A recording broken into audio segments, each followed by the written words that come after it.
Have a guest joining us in studio. I haven't seen him in a few months. The last time he was here, we were talking a little bit about education and Common Core and just some other issues that are going on because of his position in the state legislature.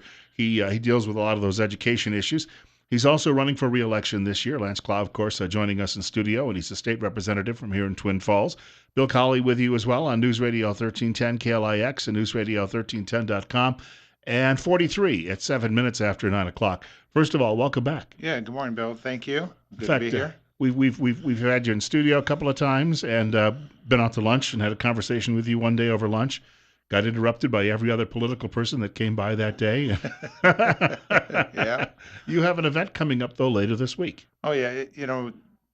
It's campaign season for everybody. So I don't like to take things for granted. And I was planning a campaign event similar to that I did a couple years ago. We call it a Magical Evening with Lance and Dee Dee. And it's going to be this Friday night. It's a fundraising event, but anybody's welcome to show up. It's just mostly to get a momentum going for the campaign. I don't have an opponent here in the primary, but I will in the general. And what I do, I've always been fascinated with magic, so I invited in some of my friends from the local magic club to participate, and they're going to stroll around and do some magic. And I still haven't decided if I'm going to do any. Dee Dee's trying to get Claudini to show up. I was going to say, you mentioned you did not have a primary opponent this year, which is this year on the state level. Well, I don't think we have a lot of difficulty for those people who are running for federal office. They look like they don't have a lot to deal with as far as even serious primary challengers. But you're about the only person, I think, in the regional delegation. There's only a couple of you who don't have a primary challenger this year. Actually, there's more of us that do not have challengers, but when you think of the Magic Valley as a whole, but there are a couple challenges in the Magic Valley that stand out. Maxine Bell has a challenger. Steve Hartkin has a challenger in the House, and I think that's really in the Magic Valley. Those are getting some attention, but most of the rest of us do not have challengers in the primary. Do you think that this is if you don't have a primary challenge, you could say, would you say that everyone is happy with you within the party, that the work you're doing is obviously not ruffling too many feathers? Well, I don't know if you can say that. I think of myself as a conservative, and it's funny because when we talk about conservative issues, sometimes I vote against something because I think I'm being more conservative than others, and yet the whole party goes in another direction. And I'm thinking, how can you do that and call yourself a conservative? And then I get labeled as not being conservative on that particular vote. And but the way you live and the way I've got a long history of voting on things, and including city government, and I just pretty much kind of stand on my record. People are always sending out surveys too. You get inundated. Probably as soon as the session is over, the mailbox fills up with 5, 10 surveys. And I was advised a long time ago, especially once you've got a voting record, let them look at your record rather than what you're going to fill out on a survey, because the surveys sometimes word things in such a way, it's like, well, I don't know if I 100% agree with exactly the way that's worded, and how would the law be written to accomplish that? So surveys can be really trip you up because it sounds like you're committing to something that you may not be willing to. You long ago probably learned too, you can't please everybody. I know that I took probably back in 2000 or 2004, one of those computer surveys where they try to match you up with a presidential candidate. And I scored 52% with my highest match. Now that's not, and my second highest match was 48%. And so, you would think that you'd be 75 or 85% with somebody. And the old line is, if you want someone you agree with 100%, run yourself. Yeah. And so I'm sure you deal with that a lot, because you're going to find that if you vote on 100 issues, it's very seldom are you going to find someone who's a complete match with you among the constituency. Yeah, that's true. And one of the interesting things about when you look at voting records, and let's take the state budget, for example, and there's a group out there that gave me an F- along with almost everybody else, and just about every Republican, Valley. It seems, yeah. And they looked at every appropriation bill. Now, Idaho doesn't. You don't make one vote on the budget. You don't say, "Oh, here's my budget, yes or no." You vote on every sub budget, if you want to call it that, the appropriation bill. So in education, there's 4 or 5 types of bills, and keep in mind they've been vetted. Uh, they've already determined how much money potentially we might have to spend and how much we're going to hold back for reserves, et cetera. And so that committee, JFAC, goes through a tremendous amount of work and they bring those budgets forward.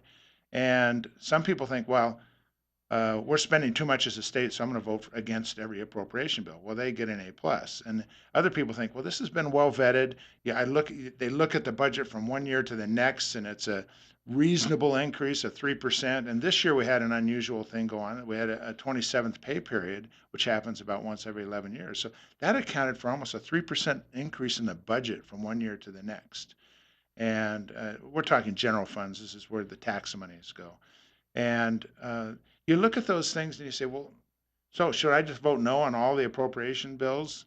Do we still have to run the government? And that becomes a problem. Yet we are probably one of the most fiscally conservative states in the country. And if we vote for that budget, we get an F minus. I think I heard there was a comment from a lawyer in Pocatello one day who said, or Idaho Falls, he said, Idaho is the reddest state in the country. You might compete a little bit with Utah for that title. So I guess it comes back to that point. There's going to be somebody out there somewhere who's going to take a look at these surveys. Do you think that they really have a huge impact, though, if someone says, all right, this group says this? Because I bet you could counter with 4 or 5 other group surveys and say, all right, I did this on this one. And I don't know how people can figure this out. They've got to, what do we call it, being an informed voter? What do they have to do to get it all squared away? Yeah, it is not easy to do. And you look at different groups. And yesterday I came across. I don't even look for these things. I didn't even look up that I got an F minus. I heard about it, but I didn't go look and see what are they Probably scoring me like down me, on. someone on Facebook told you about it. But yesterday, somebody pointed out that some of the people who got F minuses were some of the highest rated by and I'm trying to think of the name of the group, the National Conservative uh, Alliance. I don't know. This is the one that they had the big national convention and they picked their candidates and they get a lot of attention. And this candidate who had gotten like an F got was like a 91%. He was the second highest rated in Idaho. Now what they do is they pick like 20 issues in the state, and they say if you voted for 15% or 75% of those, you get a 75. And so they don't look at every budget item throughout the entire thing to come up with a rating. And it was interesting because most of the Idaho delegation, the Republicans came out very high. But we could back up for a second and talk about it, what is sometimes considered a controversial platform issue. I mean, there's a division between Republicans and Democrats over pro-life. And recently, I probably get 2 or 3 different groups that will send out surveys on that. And the question came out yesterday, and this is the closest one that I felt. My position is on my website. It's very clear that I'm a pro-life.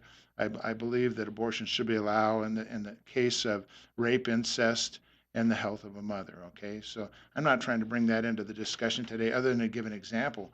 Well, this survey said, would you vote for legislation that requires a parent to give permission for the abortion of their minor child, except in their health? And I'm thinking, well, what about rape and incest? So how do you answer that question, yes or no? Mm-hmm. And so that's one of the reasons these surveys can entrap you. And I think sometimes they're written with that idea in mind, obviously. Yes. We want to obviously tell people if they'd like to attend this fundraiser this Friday. Yeah, it's a turf club. It starts at 7 o'clock till 9. We ask for contributions. Obviously, it's a fundraiser, but if they don't, just their presence is fun. And Is it tickets at the door, or can they get something in advance? There are no tickets. Just show up. I'd like to get an RSVP because I've made a commitment to how many people will be there, and it's kind of a strolling reception style. We'll have hors d'oeuvres. I got to choose the menus, so guys, there's going to be lots of meatballs and those little tiny what are they, barbecued wiener dogs. So I think there's some stuffed mushrooms and some cheese things and some quiche, but I don't know about that. But this is an important, I think, part of the campaign season. Everybody has to do something like this. we're finding this out on the national level. This year, people have turned against anybody who seems to raise any money from anyone on Wall Street or from corporate America. But you can't run a campaign in a vacuum. Somebody in Jerome County told me a couple of weeks ago, even a county level campaign will cost $8,000 to $10,000 now. And if you're running a state level campaign, a state legislative campaign, you just can't go pull the money out of a closet, I would suppose. Right. And you can't take things for granted. You never know what your opponent's going to do, how much money of their own money they'll use, or how much money they're going to raise. So you have to plan your campaign to think, this is what I need to do. Now, sometimes you can pull back at the end, or you can add additional radio advertising and things like that. But it's hard to sometimes change your plans. And there's a few things you can plan in advance, and this is one of those.